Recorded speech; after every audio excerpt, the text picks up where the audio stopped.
Hey, it's Nick Jonas, and you're about to watch my most requested live. Thanks to Romeo and iHeart for all their support on Find You. Let's get into it. Tiffany from Santa Clara. What song will never leave your tour set list? I gotta go with Jealous. It's my first solo hit, and feels like it's not a song I'd want to drop from the set list anytime soon. Tina from Sydney asks, what would be the most difficult thing you could ever give up? Music, probably. That would suck. And then also pizza. I like pizza a lot. So, gotta throw that in the mix. Nayla from New York says, will your new album have more personal songs or about the same amount as Last Year Was Complicated? I don't know if there's a way to compare it. It's a totally different sort of mind frame that I'm in for this body of work as opposed to the last one. But I always try to write my songs from a personal place and tell my stories in a creative way. Paige from Roy, do you know what your ringtone is when you call your brothers or your parents? If so, what is it? I don't think they have ringtones. Yeah, nor do I.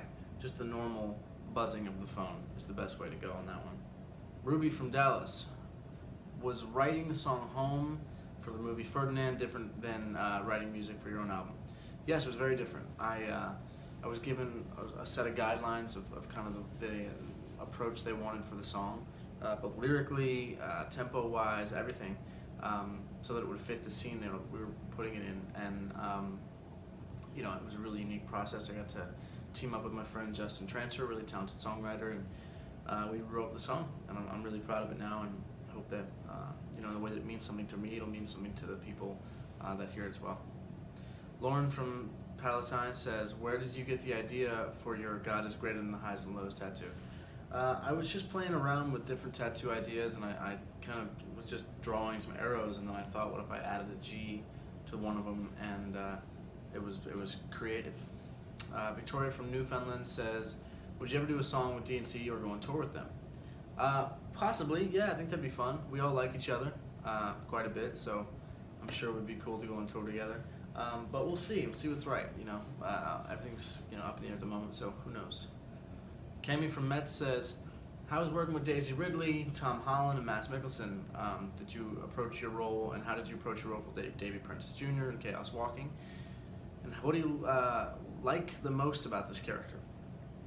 I think working with them is all amazing. They're great actors, and I think this film is going to be really unique, and I'm excited to see the final product myself.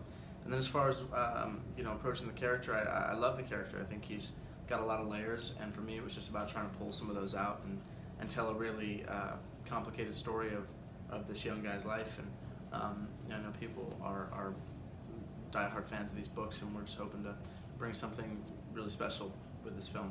Leah from Chicago says, who's the most famous person that you wanted to meet but haven't yet? I've met a lot of the people that I wanted to meet. I really wanted to meet Prince, and unfortunately that will not happen. Rest in peace. But beyond that, I'm a big sports fan, so I think athletes are the kind of people that I like to meet. Heather from Little Rock, does your family get more info on what you're doing from social media, texts, or from you, or phone conversations? That's a good question. I think it's probably a balance of both. I keep pretty close contact with my family and kind of update them on what I have going on. So I'm sure that it's a balance of that, plus the social media presence, which is always helpful, and the way that I stay in touch with my friends for the most part. Grace from London says, if you were in the following groups, what singer in that group has the most similar voice to yours? One Direction, Why Don't We, New Kids on the Block. I don't know. I don't know if I sound like anyone from those groups. I sound like me.